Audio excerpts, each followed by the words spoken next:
lesbian, multiracial, anything under the sun is my cultural identity, and I am happy to be on the board of BOP.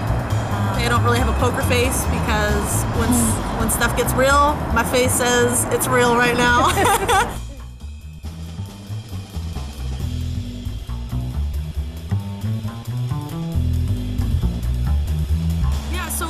I've done in the LGBT community is primarily, it started in the K-12 system working with youth.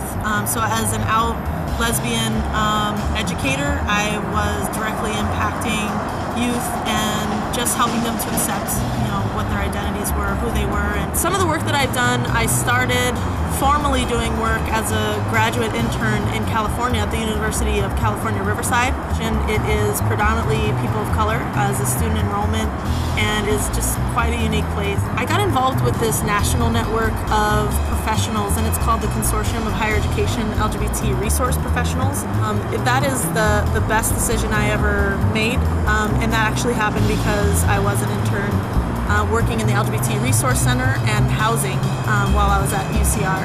I've always been kind of a loudmouth in terms of what I believe in and who I feel like should kind of have access to opportunities.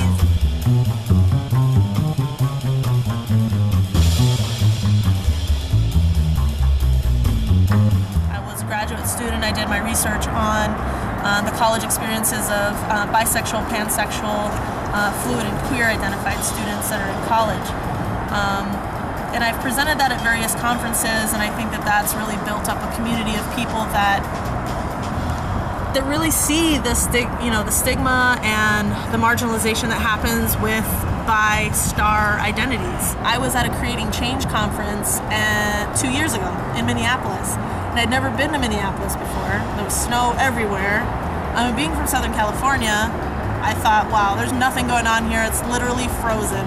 But the Twin Cities has probably one of the most vibrant social justice communities and just most heartfelt, genuine people I've ever met. And so when you think about LGBT work in the Twin Cities, what I've realized is that I wanted to continue my work in bi activism. That's kind of where I focused my work, and that's how I became involved with BOPS.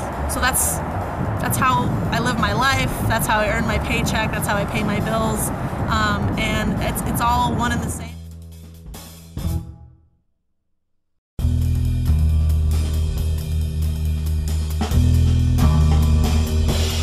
Have such a dynamic board. We have people that are on the board that want to see that change. They want to see different experiences reflected. They want different identities reflected. They want a kind of mosaic, feel to the community, because that's what it is. That's who our community is. We really want to see change happen. More people, more voices. Right. But when it comes down to it, I really want to see Black and brown folks, I want to see Asian folks, I want to see, international perspectives, really as the face of how we reach out to the community. So we're trying to kind of leverage on each other's strengths so that we can just become such a more solid kind of force. Hey, I identify as an ally, and so when I think about how allies need to step in and step back and step in and step back, this is one of the places where I really want to be conscious of my identity as a lesbian and say, hey, this is not my story to tell. I don't want to be the story of BOP in the face of BOP. On the flip side, I think there is strength in the solidarity of being an ally. Being an ally is something that I'm really proud of. It's something that I use to educate, and it's something that I try to be conscious of when I'm doing the work.